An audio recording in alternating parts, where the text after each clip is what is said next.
Hello my dear students, welcome back to my channel. I am Nitika Saini और आज की जो वीडियो है वो जो चैप्टर है हमारा मोशन, चैप्टर नंबर 8 फिजिक्स का चैप्टर, उसका हम आगे का पार्ट करेंगे। पार्ट 1 2 3 मैं ऑलरेडी बना चुकी हूँ, ये पार्ट 4 है, ठीक है। और जिन्होंने पहला पार्ट नहीं देखा है, पहले पार्ट्स जो मैंने बनाए हैं मोशन चैप्टर पे वो नहीं देखे हैं, वो देख लीजिएगा आप जाकर, लिंक डिस्क्रिप्शन बॉक्स में मिल जाएगा। या फिर ये जो ऊपर आई बटन आता है वहाँ पर भी मैं आपको वीडियो का लिंक दे दूंगी, तो आप वहाँ से भी डायरेक्ट क्लिक करके आप मेरी प्रीवियस वीडियो पर जा सकते हैं। आज हम आगे का पार्ट शुरू करेंगे और लगभग एक और वीडियो बनेगी जिसमें ये चैप्टर फिनिश हो जाएगा। इंटेक्स क्वेश्चन की भी मैं वीडियो बना दूंगी, एक आ चुकी होगी तो आप वो वाली भी देख लीजिएगा, ठीक। वीडियो अच्छी लगे आपको तो लाइक करें, शेयर करें और मेरे चैनल को ज़्यादा से ज़्यादा सब्सक्राइब कर दें और बेल आइकन को भी प्रेस कर दें ताकि जो आने वाली वीडियोस के नोटिफिकेशन है वो भी आप तक इजीली आ सके। चलिए, तो टाइम ना वेस्ट करते हुए हम आगे की अपनी ये वीडियो स्टार्ट करते हैं। आज के चैप्टर मोशन में हम पढ़ेंगे equations of motions by graphical method. Graphical method के थ्रू हम मोशन की इक्वेशंस को आज हम पढ़ेंगे, यानी सॉल्व करेंगे। ये पता करेंगे कि कितने तरह की इक्वेशंस इन मोशंस में यूज की जाती हैं। When an object moves along a straight line with uniform acceleration, it is possible to relate its velocity, acceleration during motion and the distance covered by certain time interval by a set of equations known as equations of motion. जब भी हम किसी भी object की movement या motion का पता लगाते हैं किसी यूनिफॉर्म एक्सेलरेशन में, उसमें हमें वेलोसिटी का पता होना चाहिए, एक्सेलरेशन का पता होना चाहिए, डिस्टेंस और टाइम इंटरवल का पता होना चाहिए। तो इन तीनों को, अगर ये सब चीजें हमें पता है तो उस चीज का सॉल्यूशन जो निकलेगा वो इक्वेशंस ऑफ मोशंस कहलाए जाते हैं। इन सबके सेट ऑफ इक्वेशन को, जो इन सबका सेट बनता है, उन्हें इक्वेशंस ऑफ मोशंस कहा जाता है, ठीक। ये है 3 तरह की इक्वेशंस ऑफ मोशंस, ये 3 टाइप्स की इक्वेशंस ऑफ मोशंस है जिनके बारे में हम पढ़ेंगे। सबसे पहली है v is equals to u plus a t, जिसमें v जो होता है, सबसे पहली है हमारी v is equals to u plus a t, जिसमें हमारा पहला है v यानी फाइनल वेलोसिटी। मैंने आपको पढ़ाया था 2 तरह की वेलोसिटीज होती है, फाइनल और initial. u is the initial velocity, a is the acceleration and t is the time। इस इक्वेशन को बोला गया है वेलोसिटी टाइम इक्वेशन। क्या बोला गया है इसको? वेलोसिटी टाइम इक्वेशन, यानी 2 तरह की वेलोसिटीज है, एक्सेलरेशन है और टाइम है। एक्सेलरेशन आपको हर जगह मिल जाएगा, ठीक। सेकेंड इक्वेशन हमारी आती है, ये फर्स्ट मोशन ऑफ इक्वेशन है, ये सेकेंड मोशन ऑफ इक्वेशन है, ठीक है, सेकेंड मोशन इक्वेशन है। ये वाली जो इक्वेशन आएगी इसको बोला जाएगा आपका पोजीशन टाइम इक्वेशन, ठीक है, रिलेशन, पोजीशन टाइम रिलेशन। इसमें आएगी s is equals to u t plus half a t square. इसमें s, इसमें v नहीं है, फाइनल वेलोसिटी नहीं होती है इसमें s यानी डिस्टेंस होता है, s को बोला जाता है डिस्टेंस, ठीक है। बेसिकली ये ट्रायंगल या किसी ट्रेपेजियम, इन सब की जब जिसमें 2 चीजों का कॉम्बिनेशन निकालना होता है वहां पर, या डिस्टेंस निकालना होता है, कितना डिस्टेंस एक पर्टिकुलर टाइम इंटरवल में ट्रेवल किया गया, उसमें ये वाली इक्वेशन का यूज किया जाता है। थर्ड आती है हमारी 2as is equals to v square minus u square. इसमें हर चीज का स्क्वायर आपको निकालना होता है। इस इक्वेशन को बोला जाता है पोजीशन वेलोसिटी रिलेशन, मतलब जहां पर आपको पोजीशन पता होती है, वेलोसिटीज पता होती हैं, उस इक्वेशन में आपको, उस सॉल्यूशन के लिए आपको ये वाली इक्वेशन का इस्तेमाल करना पड़ता है। तो ये 3 तरह की इक्वेशन है, काफी इंपॉर्टेंट है। वो इसलिए इंपॉर्टेंट है बिकॉज आगे जितने भी न्यूमेरिकल्स क्वेश्चंस आप इस चैप्टर में करेंगे वो सारे इन्हीं 3 इक्वेशंस पर बेस होते हैं, ठीक है। तो आपको ये 3 इक्वेशंस बहुत ही ध्यान से आपको पढ़नी है और बहुत ही ज्यादा अच्छे से आपको इसको समझना है और याद करना है, ताकि आप आज जितने भी क्वेश्चंस या इक्वेशंस आप करेंगे, न्यूमेरिकल्स आप करेंगे, उसमें जो है इन इक्वेशंस को आप पता लगा सकते हैं कौन से क्वेश्चन में या कौन से न्यूमेरिकल में कौन सी इक्वेशन इस्तेमाल की जानी है। इसमें बताया u इनिशियल वेलोसिटी कहलाई जाती है, विच moves with a uniform acceleration a को एक्सेलरेशन बोलते हैं, टाइम को t और v को फाइनल वेलोसिटी, s को डिस्टेंस ट्रेवल्ड बोला जाता है, जब टाइम के रिस्पेक्ट में वो ट्रेवल करता है।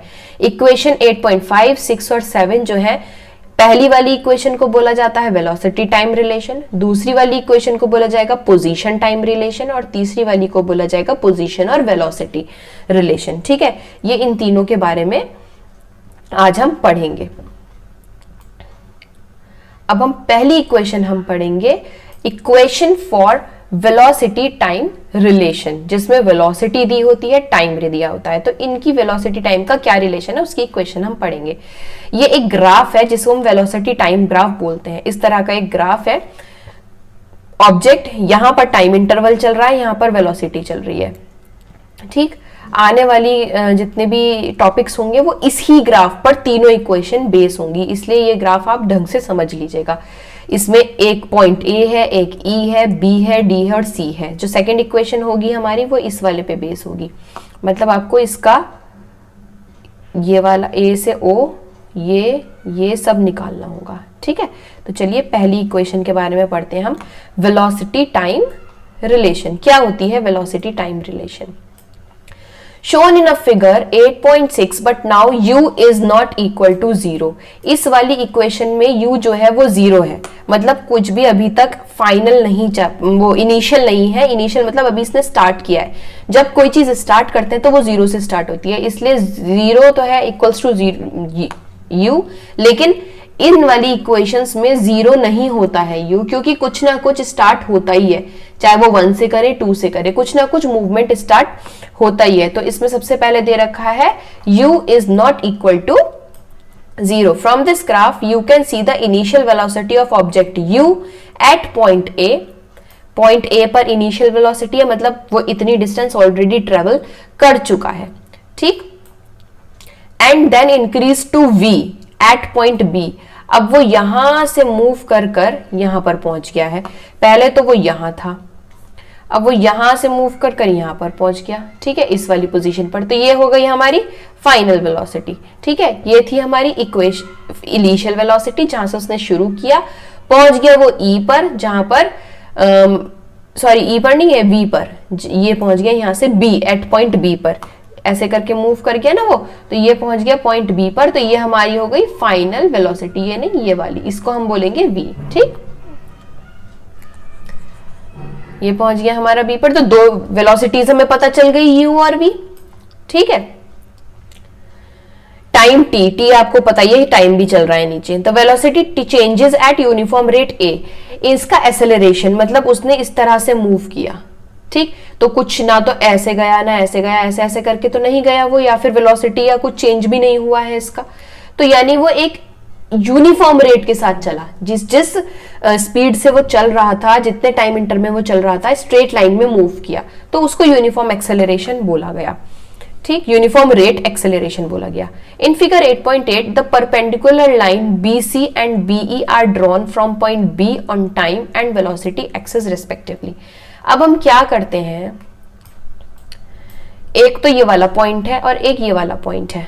ठीक है, इस वाले पॉइंट से हमने एक तो यहां परपेंडिकुलर C की परपेंडिकुलर खींच ली और एक E के ऊपर परपेंडिकुलर खींच ली, यानी वेलोसिटी के ऊपर और टाइम के ऊपर।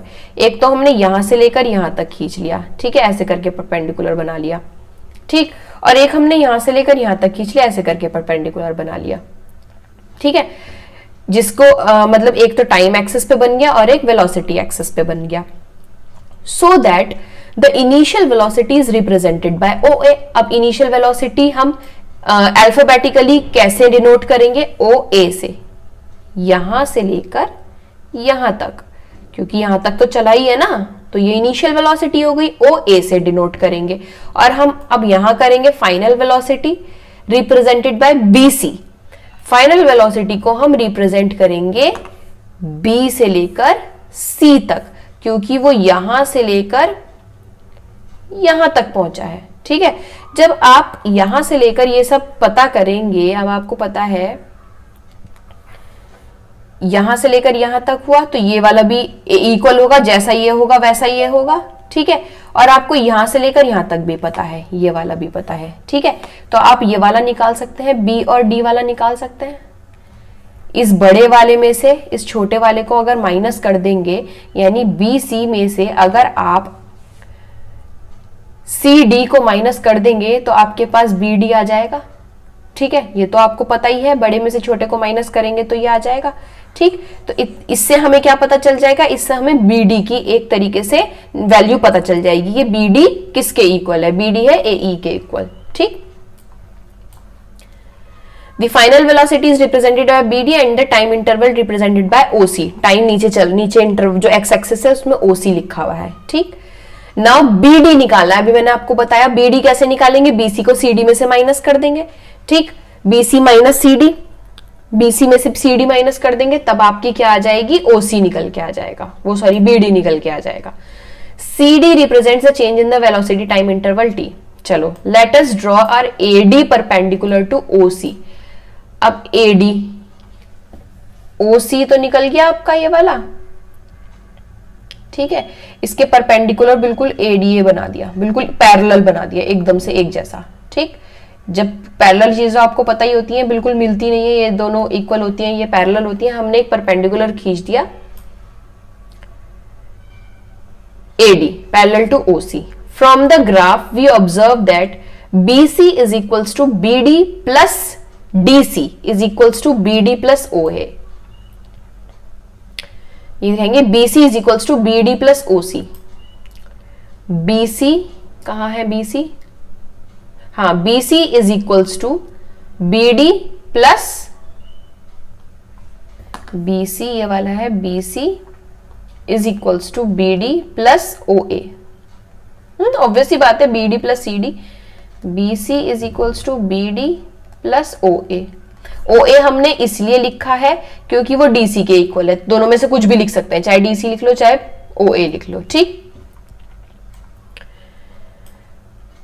अब इसको सब्स्टिट्यूट अगर हम कर देंगे तो OA की जगह हम DC कर सकते हैं या DC की जगह हम OA कर सकते हैं, क्योंकि दोनों इक्वल हैं। तो BC V हो जाएगा, OA हमारा U हो जाएगा, और V निकालेंगे अगर हम तो BD में से U माइनस कर देंगे, यानी तो हमारा निकल के आ जाएगा BD। BD निकालेंगे अगर हम BD तो BC में से OA माइनस कर देंगे, यानी BC में से U माइनस कर देंगे तो हमारा BD निकल के आ जाएगा।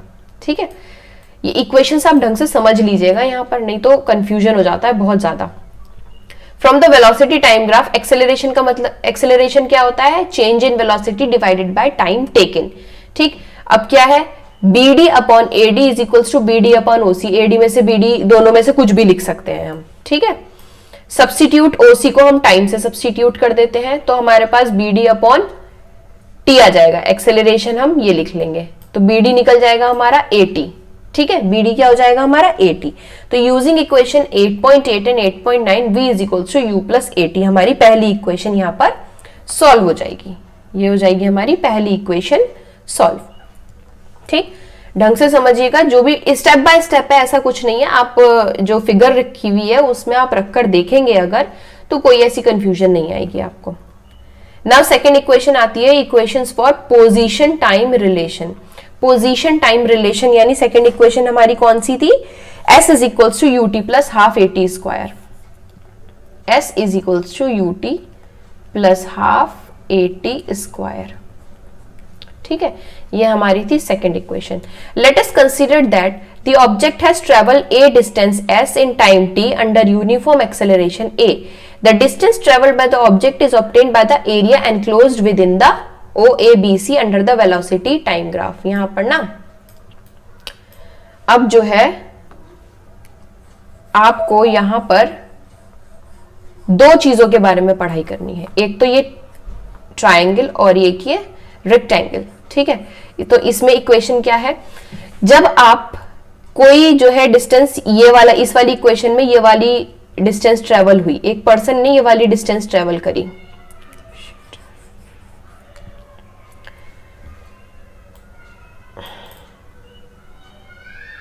इस पर्सन ने क्या किया, ये वाली डिस्टेंस ट्रेवल करी OABC।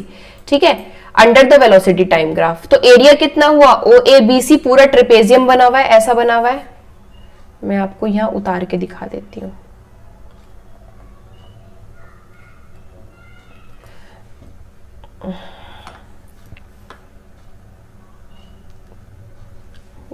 टेढ़ा बन गया,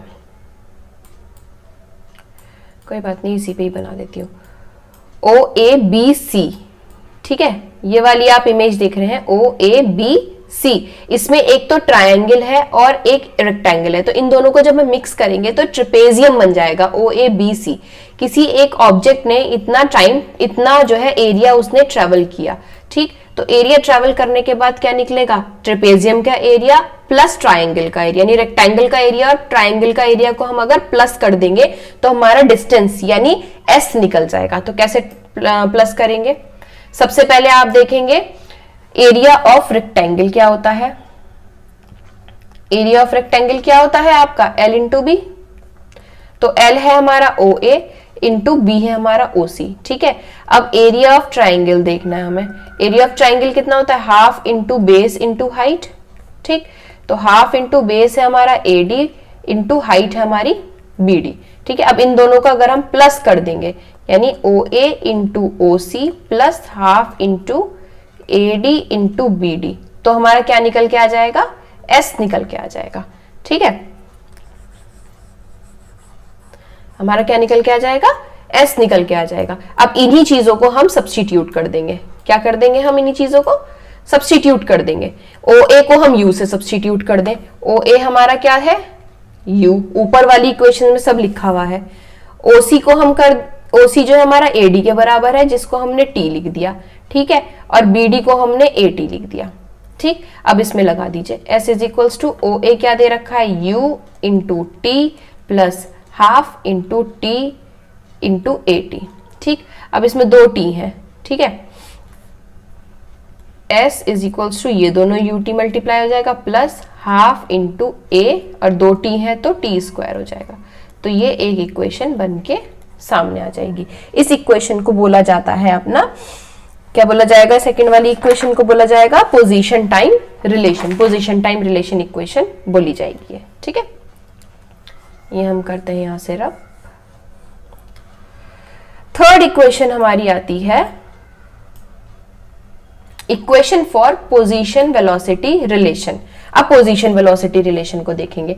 from the velocity time graph shown in figure the distance s travelled by object time t moving under uniform acceleration a enclosed within the trapezium OABC under the graph, this is area of trapezium OABC।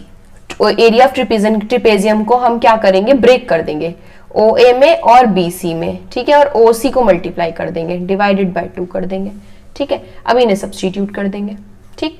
Substitute क्यों करेंगे हम, क्योंकि position वो रखनी है, हमें यहाँ पे वैल्यूज रखनी है। OA हमारा U था प्लस BC हमारा V था और ब्रैकेट में करके OC हमारा T था, वो तो सब ऊपर ऑलरेडी दिया हुआ ही है। जब फर्स्ट इक्वेशन आप सॉल्व करेंगे सेम टू सेम वही U V A C T ये सब हमें रखना ही है, ठीक है। तो हमारी एक ये इक्वेशन बन के आ जाएगी। अब वेलोसिटी टाइम ग्राफ की मदद से हम t is equals to v minus u upon a करेंगे, ठीक। अब इसी इक्वेशन को हम आगे ले जाते हुए जब दोनों इक्वेशन को यूज करेंगे, इन दोनों इक्वेशन को अगर हम यूज करेंगे 11 और 12 इक्वेशन को, तो एक इक्वेशन बन के आएगी s is equals to u plus a v plus u into v minus u, ठीक है, क्योंकि और डिवाइडेड बाय 2a, ठीक। नाउ इस इक्वेशन को अगर हम सॉल्व करेंगे तो 2as is equal to v square minus u square, आपकी 2 इक्वेशन बन के आ जाएंगी, ठीक है। अब एक क्वेश्चन आता है यहाँ, एग्जाम्पल है ये basically. A train starting from at rest attains a velocity of 72 kilometers per hour 5 minutes assuming that the acceleration is uniform। अब आपको देखा इसमें बता रखा है कि एक ट्रेन जो है वो रेस्ट से शुरू करती है, उसकी वेलोसिटी होती है 72 किलोमीटर पर आवर 5 मिनट में, ठीक है। उसका एक्सेलरेशन यूनिफॉर्म है, वो बिल्कुल स्ट्रेट लाइन मूव कर रही है। तो पहले तो उसकी एक्सेलरेशन फाइंड आउट करनी है, दूसरा उसका डिस्टेंस कि उसने उस ट्रेन ने कितना डिस्टेंस ट्रेवल किया। क्वेश्चन में सबसे पहले हम ये देखते हैं कि दिया क्या होता है। सबसे पहले दिया है u दिया हुआ है 0, क्योंकि उसमें पहले ही लिखा है ट्रेन रेस्ट से शुरू हो रही है। रेस्ट का मतलब होता है 0, कोई इनिशियल वेलोसिटी नहीं है। v दे रखा है हमारा 72 किलोमीटर पर आवर। अब किलोमीटर पर आवर को आपको मीटर पर सेकंड में पहले कन्वर्ट करना पड़ेगा। सिंपल तरीका है मीटर पर सेकंड में कन्वर्ट करने के लिए, डिवाइडेड बाय 60 इंटू 60, ये ईजी है, आप ऐसे भी कर सकते हैं, ठीक है। वो सब डिपेंड करता है कि आपको ये मेथड अपनाना है कि ये अपनाना है, ठीक। तो 20 मीटर पर सेकेंड आ जाएगा। टाइम आपका 5 दे रखा है, तो 5 को अगर हम मल्टीप्लाई करेंगे 60 से तो हमारा क्या आ जाएगा 300 सेकेंड्स। तो सेकेंड्स में इसको हम कन्वर्ट कर लेंगे। अब इसमें देखना है कि आपको कौन सी इक्वेशन लगानी है। सबसे पहले पार्ट में आपको एक्सेलरेशन पूछा है, तो इसमें दे रखा है u, v और t। तो एक्सेलरेशन का नॉर्मल सिंपल फर्स्ट फॉर्मूला लग जाएगा, पहली इक्वेशन लग जाएगी v minus you divided by T. आप अपनी सारी वैल्यूज इसमें पुट कर देंगे और ये आ जाएगा आपका एक्सेलरेशन निकल के, ठीक। सेकंड दे रखा है, इसमें पूछा है कि इसने कितना डिस्टेंस ट्रेवल किया। तो डिस्टेंस ट्रेवल करने के लिए हमें s जरूरी है, मतलब s पूछा है तो हमारी सेकंड वाली इक्वेशन लगेगी। डिस्टेंस क्या डिनोट करता है, d, यानी s। डिस्टेंस जो है वो s से डिनोट होता है, तो जहां s पूछा है वहां पर सेकंड वाली लग जाएगी। अब सेकंड वाली वैल्यू में, सेकंड वाली इक्वेशन में सारी वैल्यूज आप पुट कर देंगे, तो ये 3 किलोमीटर जो है आपका s यानी डिस्टेंस निकल के आ जाएगा। नाउ नेक्स्ट एग्जाम्पल है, a car accelerates uniformly from 18 kilometre per hour to 36 kilometre per hour in 5 second. अब यहां पर दो वेलोसिटीज दे रखी हैं, अब ये u हो जाएगी और ये v हो जाएगी, ठीक। एक्सेलरेशन पूछा है, डिस्टेंस पूछा है, u दे रखी है 18, इसको मीटर पर सेकंड में कर दो। v दे रखी है 36, इसको भी मीटर पर सेकंड में कर दो। टाइम सेकंड्स में दे रखा है, चेंज करने की जरूरत नहीं है, पहली इक्वेशन में लगा तो एक्सेलरेशन निकल गया आपका, ठीक। सेकंड डिस्टेंस पूछा है, दूसरी इक्वेशन में लगा तो आपका डिस्टेंस निकल जाएगा। आपको सिर्फ और सिर्फ ये पता करना है कि क्वेश्चन में ये चीजें कितनी दे रखी हैं और इनमें से क्या क्या दे रखा है और क्या क्या पूछा है, ठीक है। सेम अगर आपको पता हो जाएगा तो आप जो है इक्वेशंस इजीली, बहुत इजीली आप किसी भी क्वेश्चन में या न्यूमेरिकल में आप इजीली ये सब लगा सकते हैं। नाउ नेक्स्ट है आपका लास्ट एग्जांपल है ये, the brakes applied to a car produce an acceleration of 6 metres per second. एक कार ने ब्रेक मार लिए, उसका एक्सेलरेशन था 6 मीटर पर सेकेंड, ए दे रखा है। In the opposite direction to the motion, motion के अपोजिट डायरेक्शन में, if the car takes 2 second to stop and after the application of brakes calculate the distance travel during this time. Brake लगाने के बाद car 2 second के बाद रुकती है, तो उसका डिस्टेंस कितना होगा, उस 2 सेकंड में कितना ट्रेवल वो कर गई। वी हैव बीन एक्सेलरेशन, माइनस में दे रखा है -6, इसमें 6 दे रखा है। माइनस आपको कैसे पता लगाना है, देखो ये अपोजिट डायरेक्शन लिखी है, जब अपोजिट डायरेक्शन बोली जाती है तो इसका मतलब होता है माइनस में, ठीक है। और ब्रेक्स भी लगा दिए हैं, ब्रेक्स का मतलब है स्पीड कम हो रही है, जब स्पीड कम होती है तो माइनस में जो है वैल्यू एक्सेलरेशन माइनस में चला जाता है, ठीक। टाइम आपका दे रखा है t 2 सेकेंड्स और v फाइनल वेलोसिटी दे रखी है 0। इक्वेशन देखेंगे आप, ये सब चीजें दे रखी है तो इक्वेशन आप लगा देंगे फर्स्ट वाली, v is equals to ut plus at square. तो जब ये इक्वेशन लगा देंगे तो आपके पास क्या निकल के आ जाएगी, इनिशियल वेलोसिटी निकल के आ जाएगी जो पूछी गई है। अब डिस्टेंस पूछा गया है कि उस टाइम तक कितना डिस्टेंस ट्रेवल किया गया, फॉर्मूला सेकंड वाला लगा दीजिए, अपना value as it is put कर दीजिए, उसके बाद आपका ये निकल आएगा। Thus the car will move 12 metre before it stops. Stop होने से 2 सेकेंड में स्टॉप होनी थी, उस स्टॉप होने से पहले 12 मीटर चल चुकी थी, उसके बाद स्टॉप हुई। After application of brakes can you now appreciate why drivers are cautioned to maintain some distance between vehicles while traveling on the road। इसीलिए ये कहा जाता है कि ड्राइवर्स को आगे वाली पोजीशन, आगे वाली व्हीकल से थोड़ा डिस्टेंस बना के चलना चाहिए, क्योंकि ब्रेक लगाने के कुछ सेकंड तक भी जो आपकी गाड़ी है वो थोड़ा मूव कर जाती है, ठीक है। तो ये वीडियो यहाँ पे खत्म होती है। ये वाले जो क्वेश्चन है ये मैं अपनी पहली मतलब ये वाले क्वेश्चन तो मैं आपको नेक्स्ट वीडियो में बताऊंगी, ठीक है। ये क्वेश्चंस जो है हमारी नेक्स्ट वीडियो में आप तक पहुंच जाएंगे, इन टेक्स्ट क्वेश्चंस। तो आज की वीडियो यहीं पे खत्म होती है। वीडियो अच्छी लगे तो लाइक करना, शेयर करना और मेरे चैनल को सब्सक्राइब जरूर करना। जो भी क्वेरीज हैं कमेंट सेक्शन में जाकर कमेंट कर देना ताकि मुझे पता चल जाए कब क्वेरीज का आपके, ठीक। तो नेक्स्ट वीडियो में मैं आपको इंटेक्स क्वेश्चंस कराऊंगी, प्रीवियस वीडियो को ज़रूर देख लीजिएगा। तो आज की वीडियो के लिए बस इतना ही, मिलते हैं अपनी नेक्स्ट वीडियो में। Thank you for watching.